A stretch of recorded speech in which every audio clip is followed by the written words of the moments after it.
Everybody wants to start finding a place to sit, and we'll try to get started.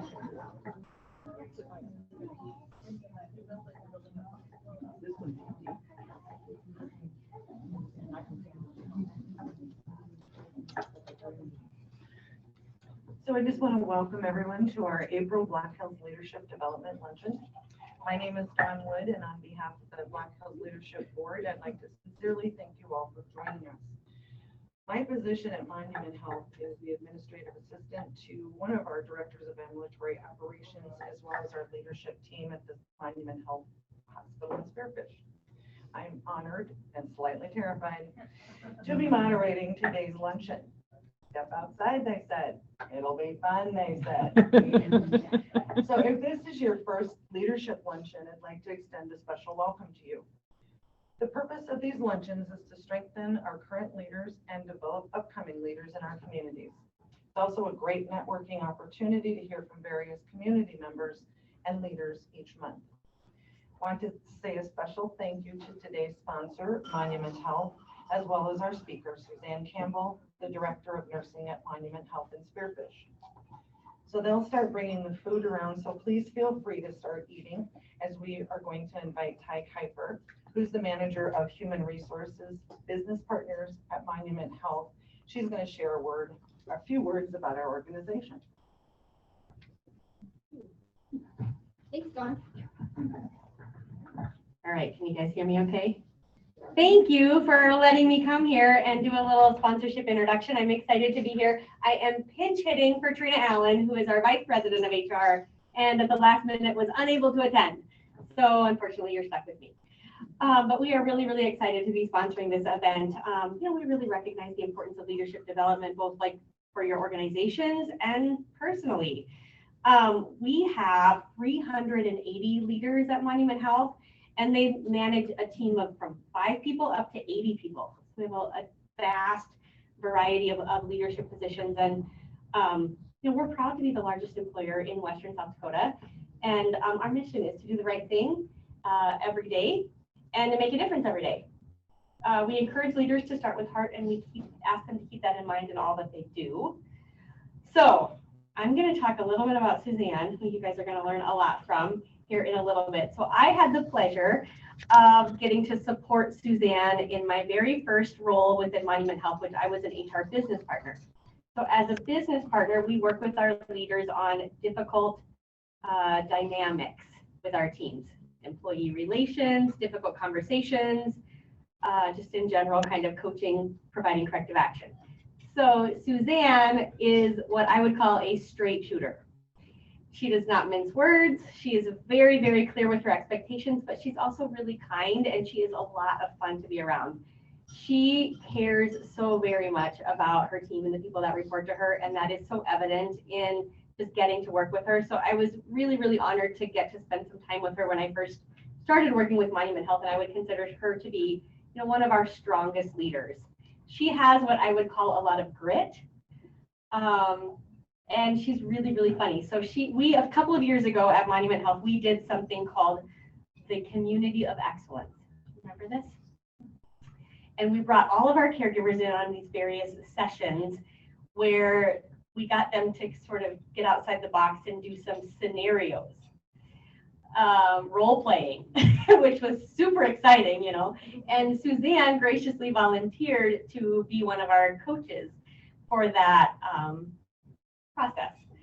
And it was just really, really fun to see her in that element, because as she's going through each of these scenarios, she's always interjecting humor. Like, you'll learn that about her today. She's got to interject humor in everything that she does. One of my favorite things about Suzanne is her facial expressions. Those of you that work with her know that you know what she's thinking by her facial expression. So it was a little bit disappointing when we had to mask all the time, because you lost a little bit of that in translation. So now that we're fair and naked again, it's going to be great to see Suzanne's facial expressions. What else was I going to say? Sorry, I had to write some notes down. Oh, today the presentation that Suzanne is going to share, it talks a lot about the leadership concepts that we've shared at Monument Health over the years, and sort of how we've evolved. And I am really excited to learn from her today, and you guys are going to find her to be a total treat. And thank you for having us. All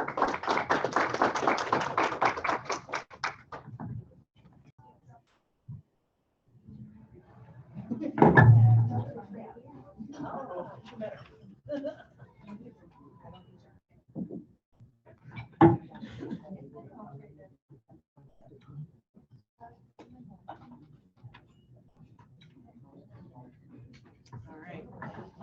So as you guys finish up your lunch, and before we hear from Suzanne, I'm going to give you just a little bit of background on her. Suzanne began her career as a nurse after receiving an associate's degree in nursing. Then in 2006, she began a master's degree program at the University of Southern Mississippi.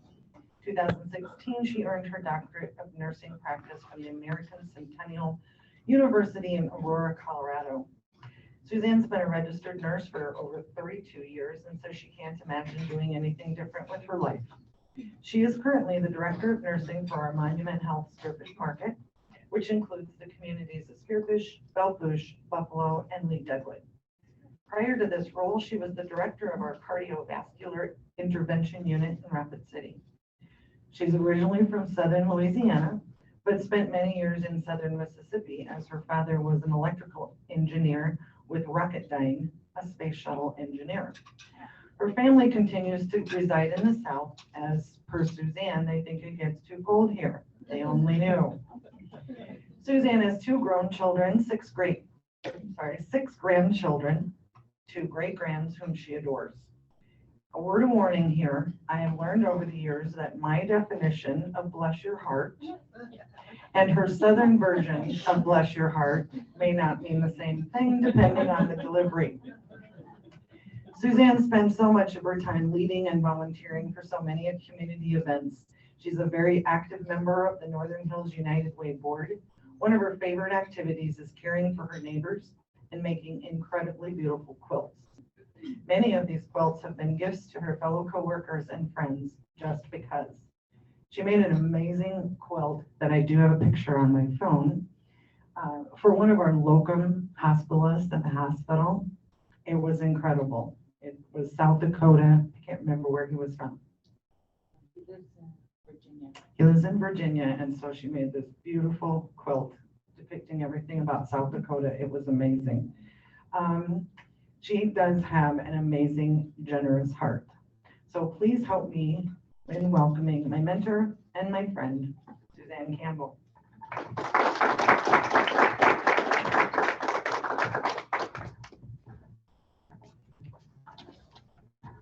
Probably loud enough that I don't really need this. We'll try without. I need two hands. When you're from South Louisiana, you have to talk with your hands. This is like a handicap. She did tell you a lot about me. I am from South Louisiana. I was born in Baton Rouge, so I'm very much an LSU Tiger fan. And she saved you from having to say, where are you from? South. Which I don't really have an accent in the South. They all wonder about me there, but here they wonder about me. Whatever. But I have been a nurse for 32 years, and I honestly can't remember ever wanting to be anything else. This is what I wanted to do. I've loved every single bit of it. I got to experience the bedside, leadership, education. There's just so many facets to nursing that you would never get bored.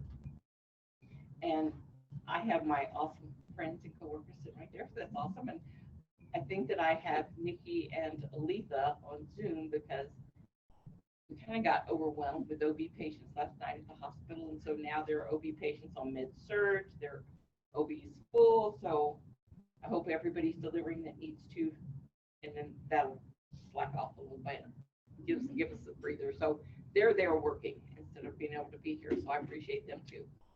They're holding down the fort, but Brian and I. I'm trying to think, is there anything else? Oh, when we were talking about my dad was an electrical engineer, graduated from LSU in 1960. I was just a baby. Not really, but anyway, we lived on campus, so we're huge LSU fans.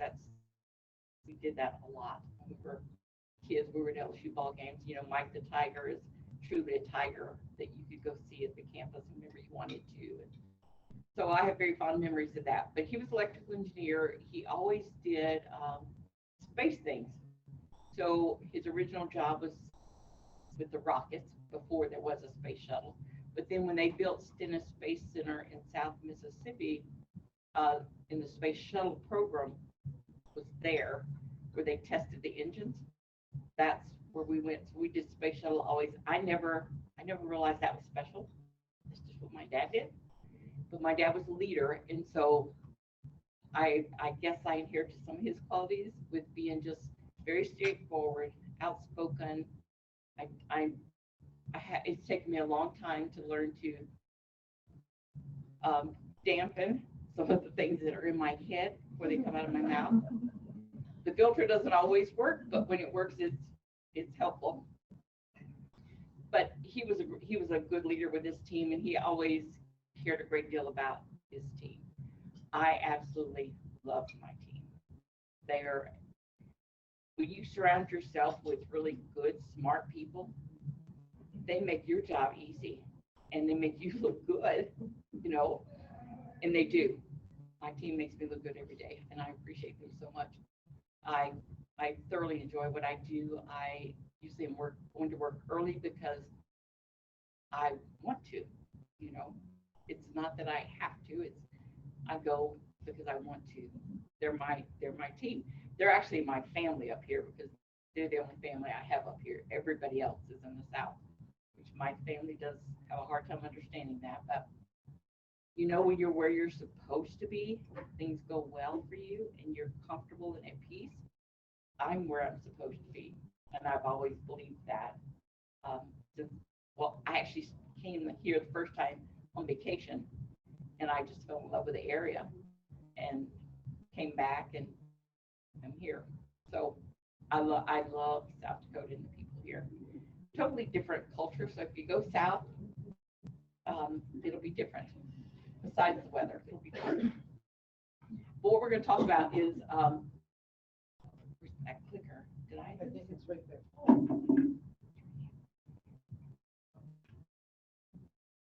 My presentation was at the bottom. Point it that way. Oh, your laptop. So I got to get out of the screen to get that PowerPoint pulled out. I am not very good at this. My person is right there, Brian. Anytime I have a technology question, I'm on the phone to Brian. How do I do this? Or stop by my office. Can you help me with this? He's my person, my go-to. Like this morning, I was supposed to send pictures for that lean class. We had to do a lean project to take a picture before and after. Thank you. Okay, thank you. I appreciate that. I couldn't do it. I took a picture of my phone, but then I couldn't figure out how to get it to her on email. So I sent it to Dawn, and Dawn took care of it for me. So it was perfect. Teamwork. That's what we have teams for. We're going to talk about Lead with Peace. And there are several authors that I pulled into this because there's a thread of connections between them. So we're going to talk about Jared Narlock, which has spoken to this group before, I believe, and Cy Wakeman, who was instrumental in with working with Brian. Not Brian, sorry, Jared. She's worked with us too, but primarily with Jared as far as being an author. She actually wrote the foreword for his second book. He's got 2 now. I did put objectives in there because we're supposed to.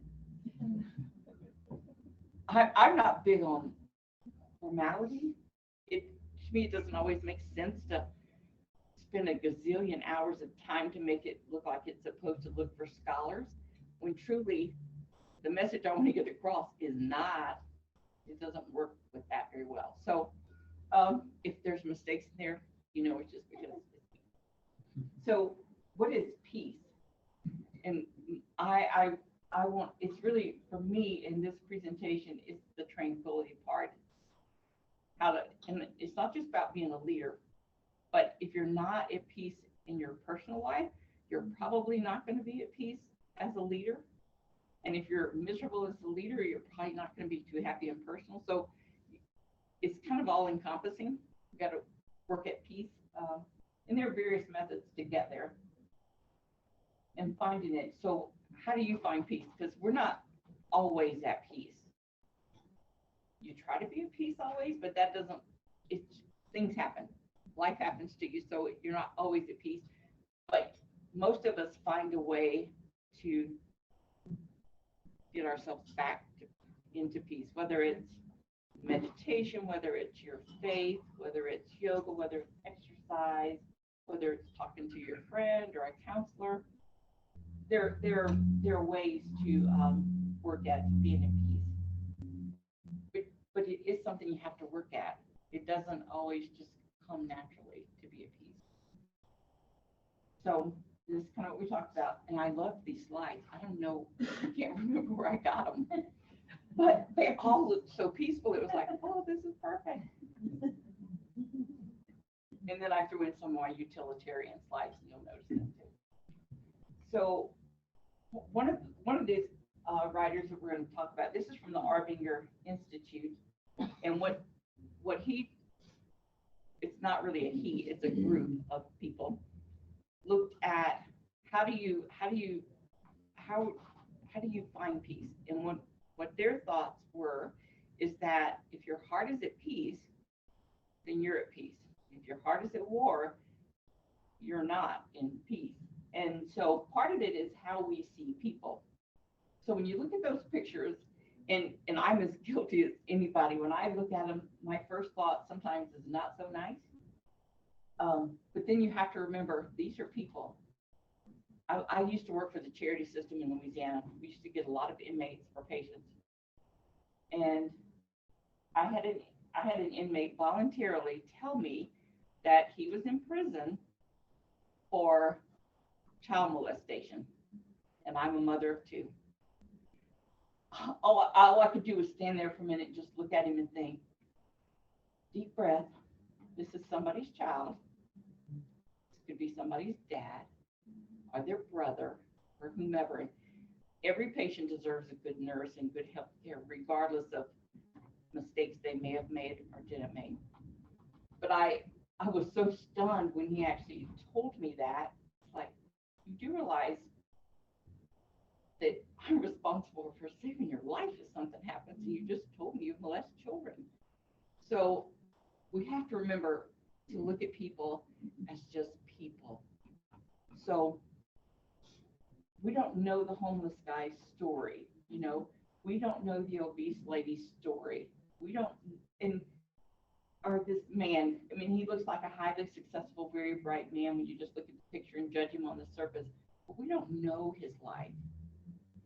So people are people, and we do tend to jump to judgment initially because that's kind of what human nature does. But then it's our responsibility to roll that back to think, this is a person. This is just a really a person. That inmate taught me that in a really hard and quick way, that we're all people, you know, and it is not our place to judge them, because if you're judging them, you're not helping them at all. So that when I saw that the way they presented that in that particular book, it really spoke to me. I got it. And how do we see others? If we see them as people, then you're going to find peace much quicker than if you see them as an object, thinking that, oh, they are not like me. I am not like that. I would not behave that way. And you know, like if you have kids and you said when they were little, my child will never do that. They will. So they are like us. We are like them. We may have made different choices. We may have had different opportunities, but we're all people. So how you see someone truly makes a difference in being able to find peace. Because we could judge everybody. We all know that, right?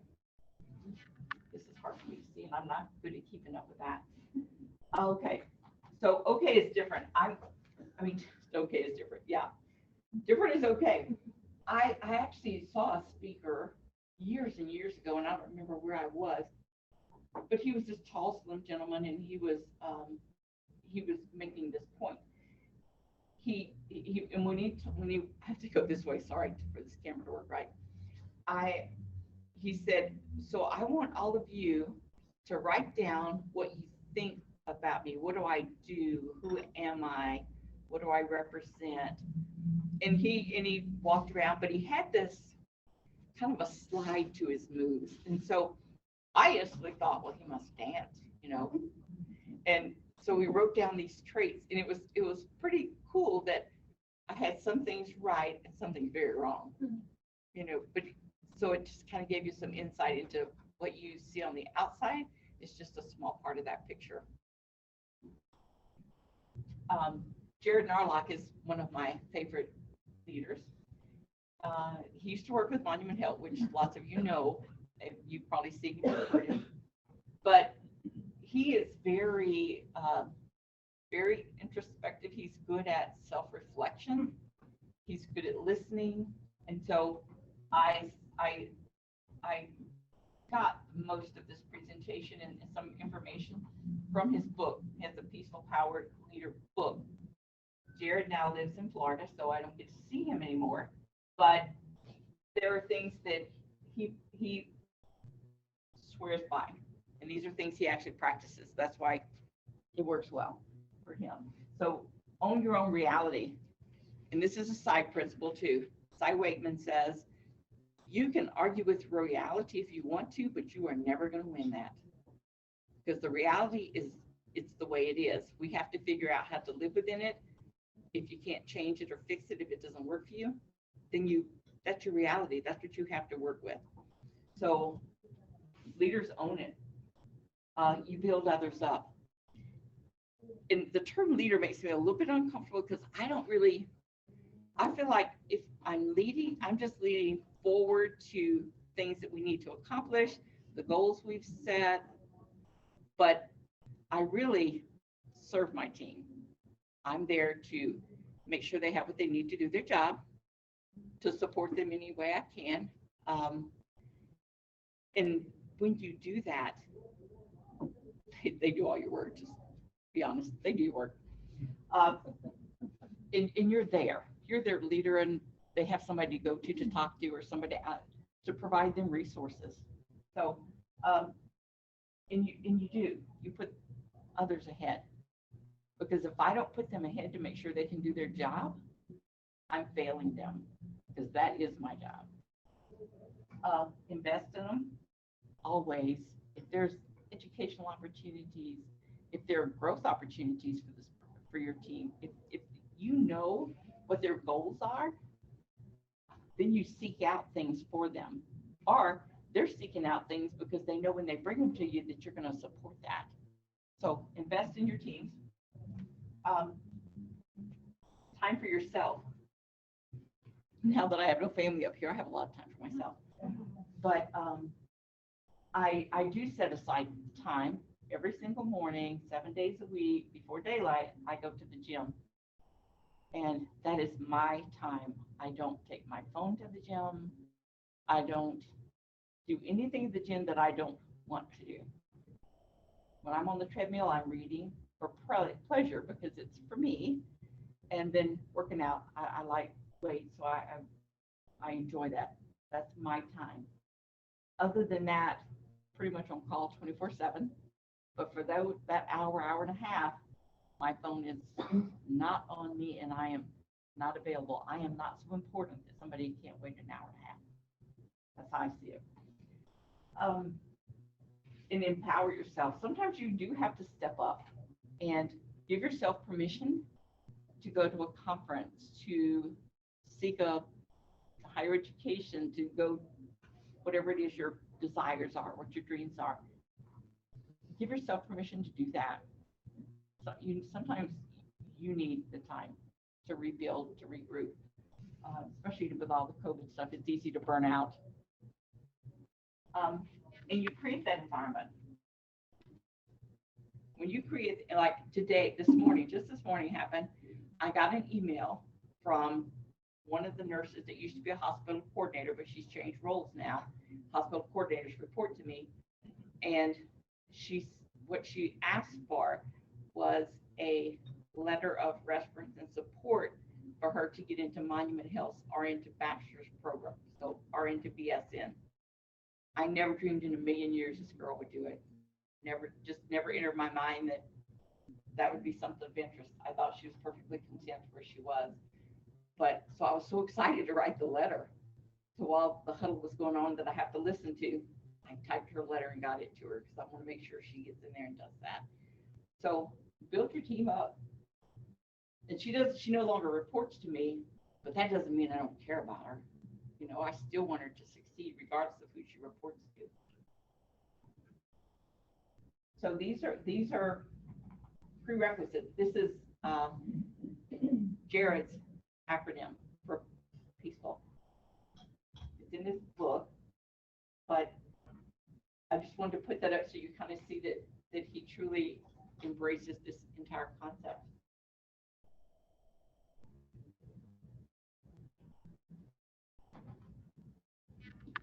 Okay, so if you own your own reality, you're the owner. It's kind of like when you rent a car. How do you treat that car? When you rent a home. I feel like Spearfish Hospital is my house. That's my house. I'm frustrated if people throw trash on the ground. I'm frustrated anywhere they throw trash on the ground. I hate littering. But I want it to be clean. I want it to be neat. I want the people, when you pass them in the hall, to speak to you. It's my house. So leaders are owners. I think that, and I don't know if this is still true anymore, but I know that McDonald's used to be extremely particular about the people they hired, and those people did not walk past a piece of trash or anything like that they did not pick it up, wipe the table or whatever needed to be done. They just did it. You couldn't look at it and say, that's not my job. Yeah, it's everybody's job. And I feel that way about hospital. And everybody, we all have choices. Sometimes things that aren't right in our life are because of a choice we made. We have to own that. We pay attention to what they say. It depends on the company. I'm not going to lie to you. It depends on the company I'm in as to how particular I am about what I say. But I'm always positive about Spearfish Hospital because I truly love it and my team. And gratitude. You don't realize how grateful we should be sometimes. We don't. But my one of the ladies that worked with me, her name's Deb. At Christmas a couple of years ago, she gave me a little book, and it says A Year of Gratitude. And each day, I was to write down somebody or something that I was grateful for. And it changes you. I know that sounds silly just because you put it on a piece of paper, but it changes you in a positive way. So gratitude is an opportunity to serve others, make it a habit. It makes a difference in your life. It helps you find peace. I think part of the peace is because you realize how much we truly have to be grateful for. And then, so I'm going into Cy Wakeman's now, and you'll see the tie together between Jared and Cy. So one thing I really like about Cy is that, and I was so guilty, and as guilty today, I'm just better at dealing with it. Stop making up stories in your head. Your suffering is because of what you're thinking. And what you can kind of read through some of those, but the story that she told when she talked about making up a story in her head, which this was, I think, one of the first times she spoke for us at Monument Health, but she was talking about taking her team on, they were at some conference or some place she was speaking, but they went on a hike and they were in the desert, Arizona, Nevada, somewhere. But she said they were hiking and walking, it was hot, and she saw a snake on the trail and she was like, oh no, I am not walking past that snake. It's going to bite me. I'm going to die because it's a rattlesnake and I'm out here in the middle of nowhere. They're not going to be able to get to me to save me, and just kind of meltdown, worried about that snake. Well, that snake was a piece of rope. So when she talks about her story and kind of what really brought it home to her was that she created her own reality, which was dreadful. So don't make up stories in your head. And I do it all the time. It's like you're filling in the blanks for a story you've just told or a snippet of information you've heard. You fill in the blanks and create a story that can cause you misery and anxiety. And 95% of that you made up is not even true. So you're worried about what could have been, might have been, and it's not. It's not. It's not the reality. So don't believe your own stories. And when I start now to make up those stories in my head, I'm like, stop. You're making it up. What do you really know to be true? And that's one of Science principles. You have somebody that comes into your office and they're, or even your family, it wouldn't matter. You can apply this to life in general. They come in, well, John's not doing his work, so I can't get my work done. I can't meet your deadlines because he's not getting his done, and he doesn't do it because he doesn't like me and he wants me to fail because he wants my job, and the whole story. You know, you've heard them. So the question is, how do you know why John did or didn't do his work? What did you do to help him? Did you offer to help him get things done? So stories, you know, they make a big difference in not just your peace, but when you help them find peace, then your life gets that much better because you're not hearing the stories. So in restoring sanity, people have to be accountable for their own actions and behaviors. And if you don't hold your team accountable, the people that are accountable get so frustrated with you because they're working so hard to do it right, and they're accountable and you have to give them permission to fail because we all do. If you never ever fail, it's because you never step out of your comfort zone and you never stretched, and you're not going to grow and learn. So failure is just a part of growth.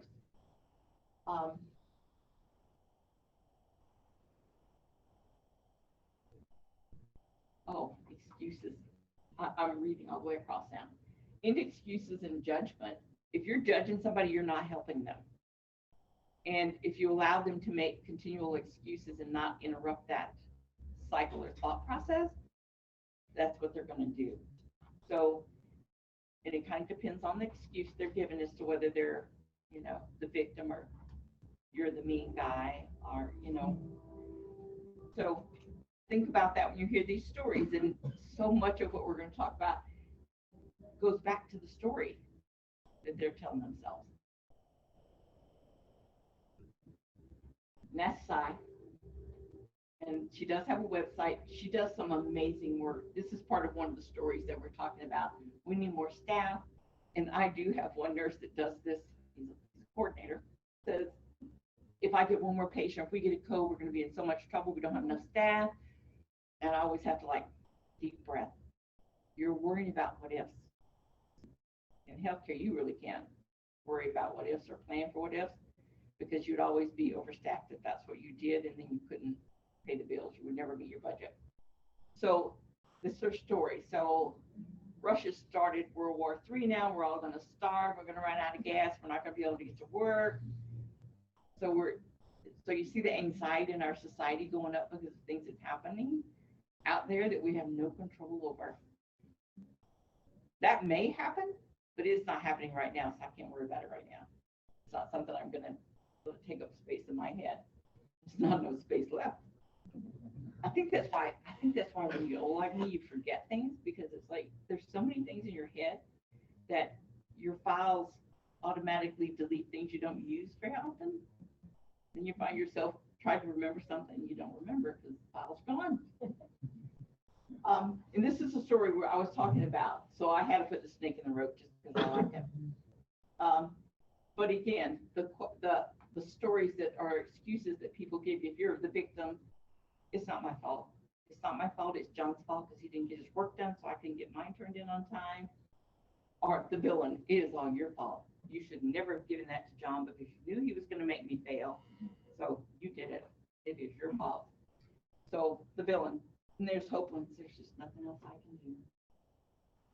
That statement probably bothers me more than any of them. Nothing I can do. It's like, oh yeah, you can. And sometimes I even think, bless your heart, in my head, but I don't say it. We actually have a sign in our office now that says bless your heart real big, because Thomas, who is the president of our market, he started making fun of the whole bless your heart thing. And so in the midst of all the COVID, when it was really bad, we had a weekly town hall like every Wednesday afternoon, and everybody could call in, and I gave the stats and that kind of stuff, and we just kind of talked about what was going on in the market and how we were doing as far as our surge planning and all that kind of stuff. And so I would look for every opportunity in that town hall to say, oh, bless his heart. And the other day, I had to do all these huddles and stuff, and I was struggling to keep it all straight. And I messed them up big time. Like I couldn't get on the phone, the number right, and then I didn't have my sheet to tell me which order to go in to call on those departments to report. I mean, it was like, if you're on, just tell me what's going on. So we were laughing about that when Thomas, a couple of days later, when he was in there and in front of this whole group of people, he said, bless her heart. Like, okay, you got me back. So some of other sides principles, the ego, and she always talks about the toggle switchery ego, toggle up, toggle down. So when your ego is running your life, you toggle down. Whenever good sense is running your life, then you're considered toggle up with her.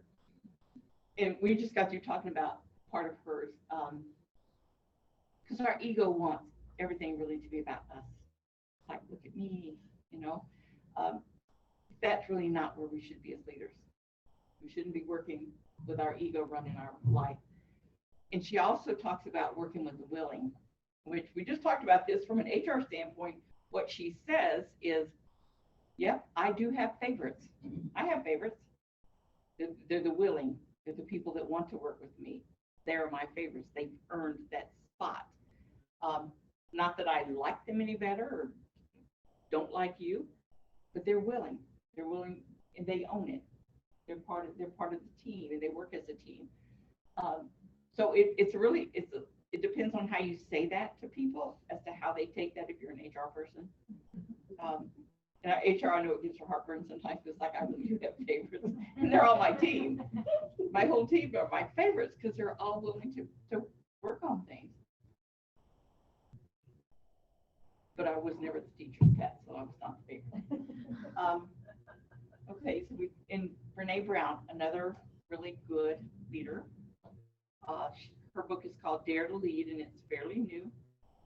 I really like her. There's truly an air of peacefulness about her. You know how some people you're just attracted to because they either have they just ooze of kindness, and I think it's our spirits that agree, and you tend to like those people very quickly, and those people that you're kind of like, ooh, give you the creeps. There's probably something there with the same type of thing, but Brene Brown is one that really is just wonderful. She has podcasts, her books are out there. She's very well known and published. But one of her big key things about finding peace is your values. You each have papers on your tables, and it has an entire list of potential values, which I combined some lists that I found with, it's her list, Jared's things are thrown in there too. So anyways, just some potentials. And the recommendations, if you read anything from other authors about values, they recommend that you find your values. You need to identify them, and they need to be something that speaks to you that you're very comfortable with. But there should not be but like 3, because if you have too many, it's how do you ever make a decision that meets all of those values at the same time? So to find peace, you find things that are important to you, that speak to you, that truly are what you want to do, how you want to be seen, how you want to lead, and it helps you find peace when you make decisions based on those values you've chosen. Those are just take home. I'm not asking anybody to tell me your value. I mean, because they're yours. They're yours. They're what you feel. That was just a handout to give to make you think about the values. And like I said, there are tons of them out there that you could actually choose from.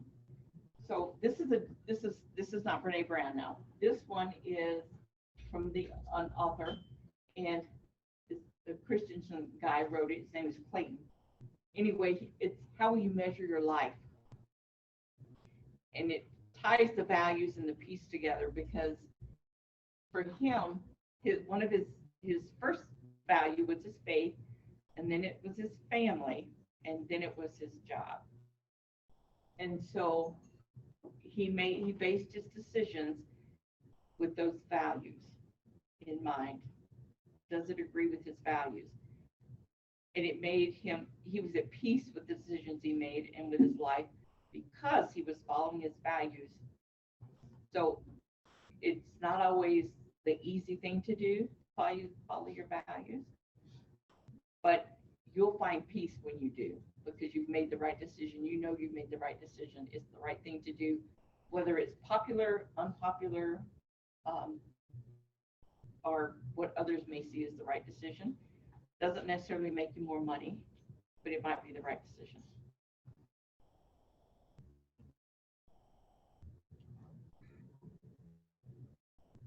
This is from a Becker's review. So many of my sources come from healthcare things. So one of them, I want to say the Christensen guy actually was with Harvard Business Review. That was an article in their magazine or journal. And then this is Becker's review. And I have these articles, and they're in the references at the end of this presentation, which I'm happy to share if you guys want them. But seven qualities of great leaders. And these are things we've talked about.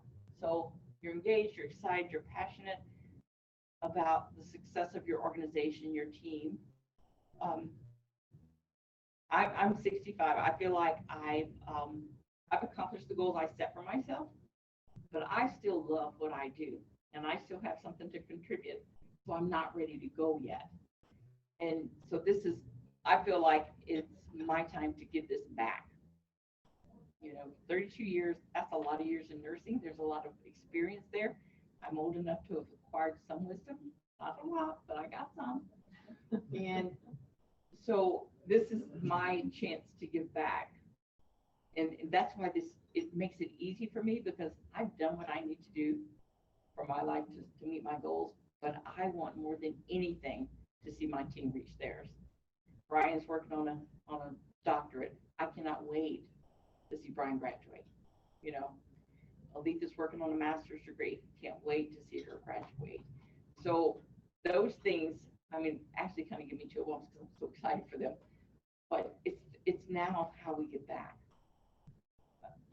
When you give to your team, and you all know this, when you give, you get so much more, in here.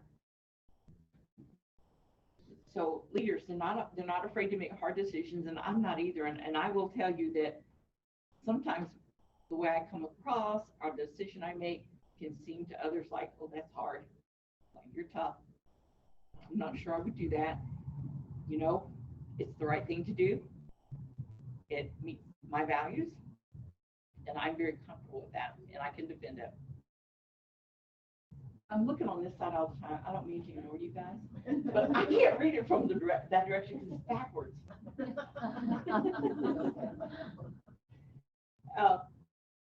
Great leaders are emotionally mature. I'm not sure I made that one yet. We don't micromanage. Great leaders don't micromanage. I cannot stand to be micromanaged. I will not micromanage. I don't think your team learns anything if you're micromanaging. And if you're my age and your team is that age, They have lots of good answers that I would never even think about. They know how to do things I don't even know exist, or a piece of software. So don't micromanage your teams. Sometimes they do come to me with things and I'm like, what are you talking about? And I feel my facial expression giving it away. So I don't get it. Like once somebody came to me actually and said, why don't we put our staff meetings on Facebook?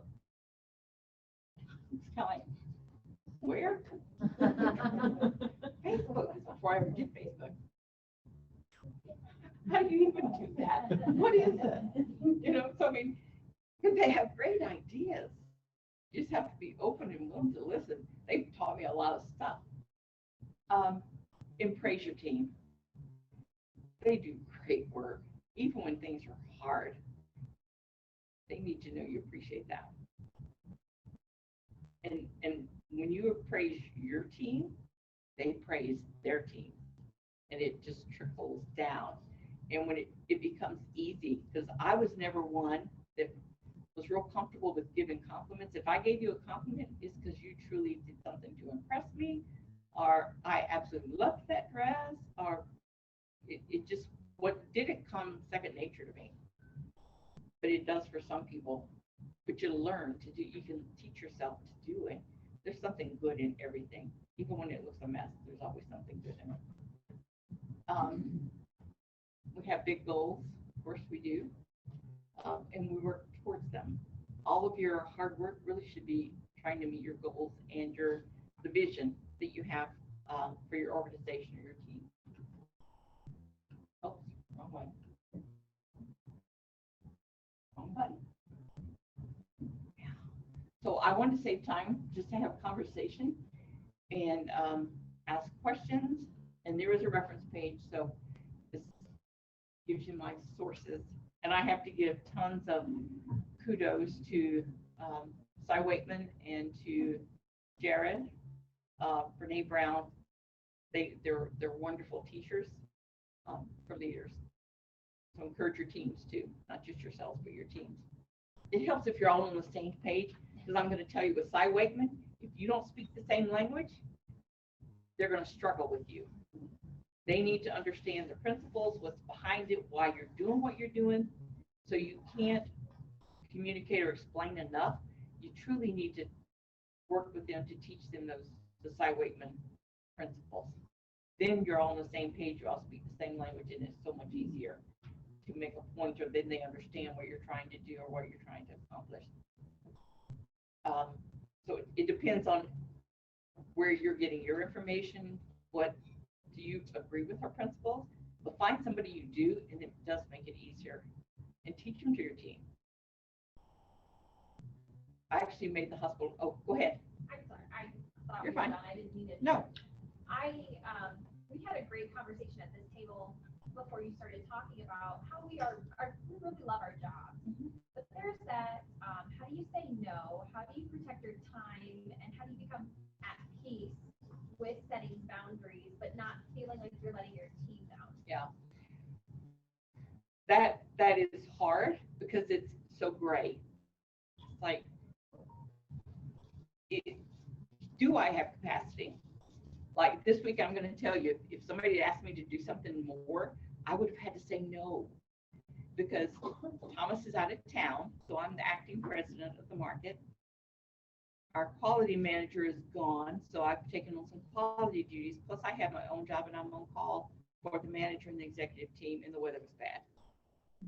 So if you'd asked me to do something more than I already had on my plate this week, I would have had to say no. But if I could have shifted something or had less to do, answer might have been yes. So you truly have to think to yourself, if I take this on and I do this job or this project, am I going to be able to give it my best?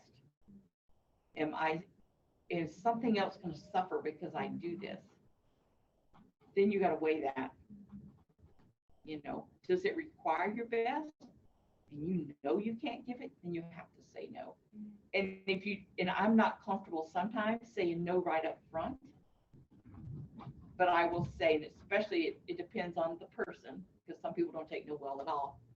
But if my answer would be, let me see if I can work that out, or if I can figure out how to fit that in, and I will let you know, and give them time by this afternoon, by tomorrow, depends on the urgency. But so that way, at least they know that you considered it when you tell them no.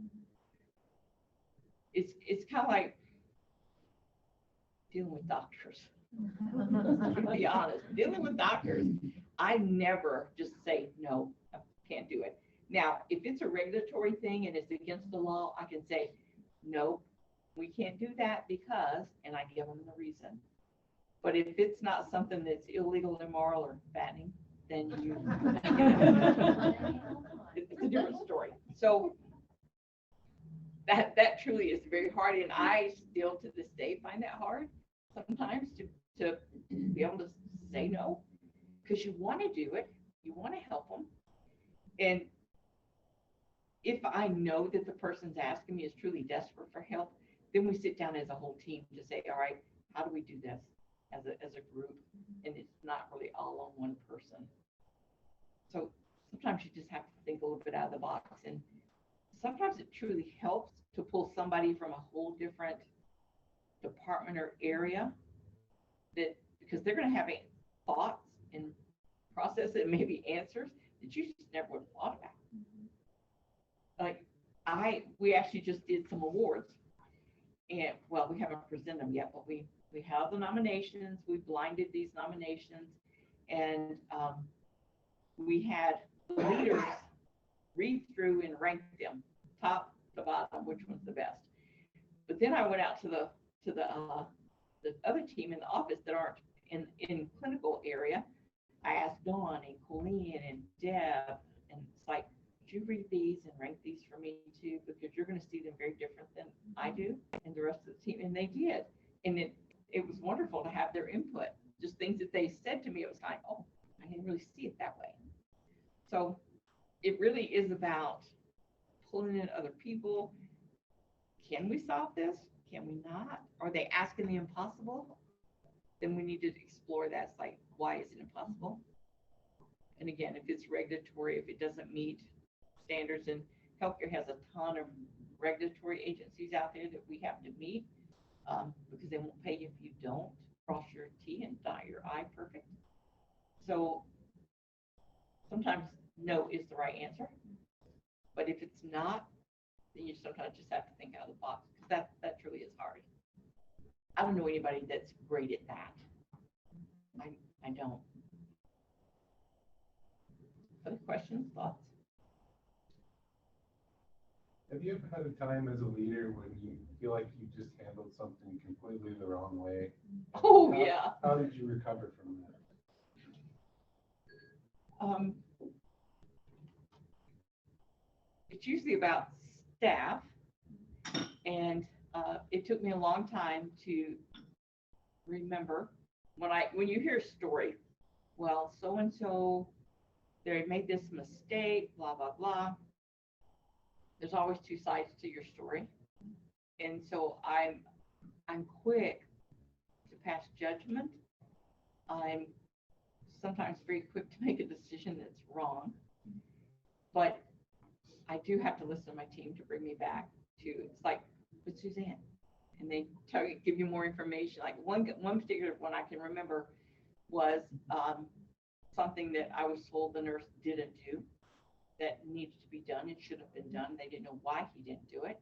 So I called the next morning to talk to him. It's like, can you tell me what happened yesterday morning? Well, the patient was supposed to get some medication that impacted their ability to clot, but they were going to have an arterial puncture that day, so he didn't give that med because he knew he shouldn't. And so what he said to me made perfect sense. He was right. It would have been very easy to handle that wrong with him, but I did go in angry with him. And so I had to learn to shut my mouth, listen to that story. It's like, oh, okay. But yeah, I've blown a jillion times. Ask my team, they can tell you. said things I shouldn't. There's been plenty of times I've said things I shouldn't. I have to go to my office and say, I'm sorry, God, I shouldn't have said that. And I have to go back up and apologize to that person or make it right. And that's one of the key things. You can blow it, but if you make it right, they'll forgive you. And if you own it, they'll forgive you. Because if you stand up and say, okay, I made this decision, I put you guys in a bad position, I am so sorry, I'm fixing it, I'm backing out of that position, I've owned it, and now they don't hate me, you actually gain their trust because you just said, I did, I blew it. If you try to make excuses for yourself, you will lose all credibility. So yeah, I've blown it a gazillion times and I've had to eat crow a lot, and it's just part of it. We're all human, and I think that we expect our teams to make mistakes, and you try not to, but you're going to. We're going to.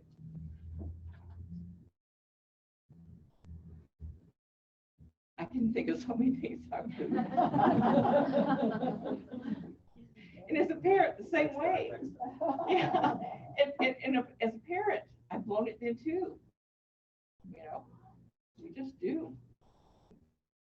I had a boy and a girl, and my daughter was so easy. Because I don't do drama. I don't like drama. I don't like the teenage, it's like, listen to that.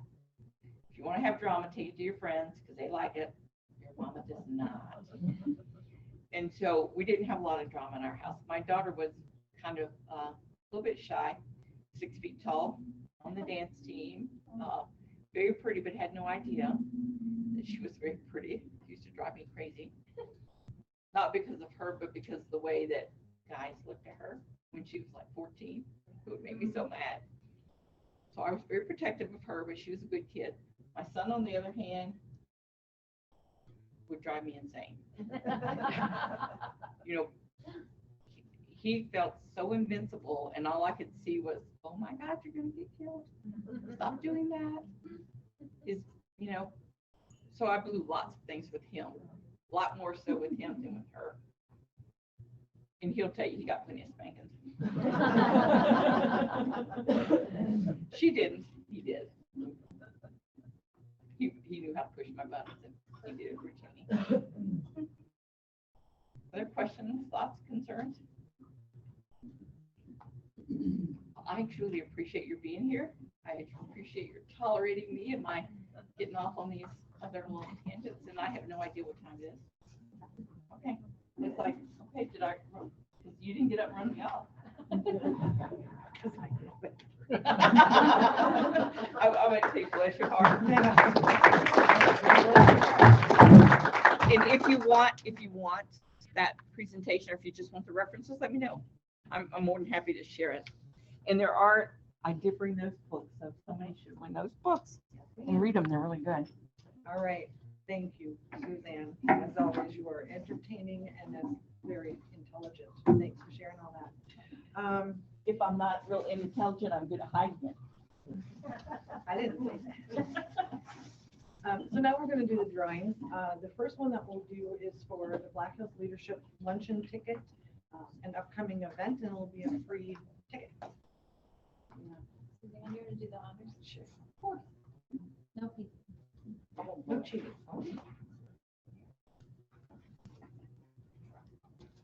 Brian Williamson.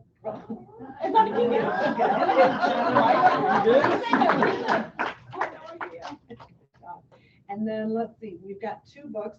So let's start with No Ego by Cy Wakeman. Good choice, good choice. Aaron Apes. August.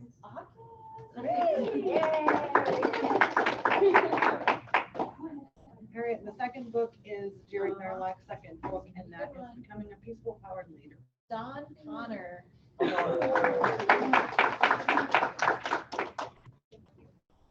All right, so we just want to thank everybody for coming. Thank you, Suzanne, for your insights, and thank you, Monument Health, for sponsoring.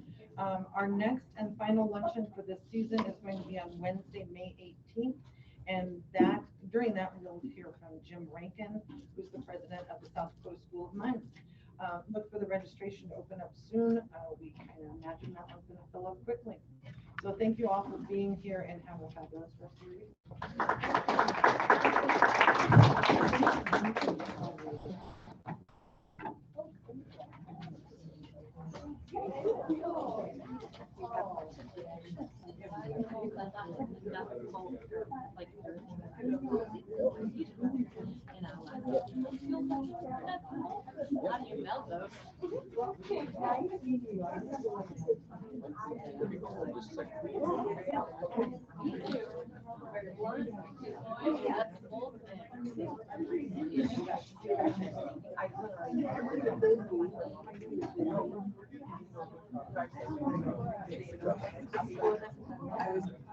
I'm not nervous, I'm excited, because I don't believe it, I'm not nervous.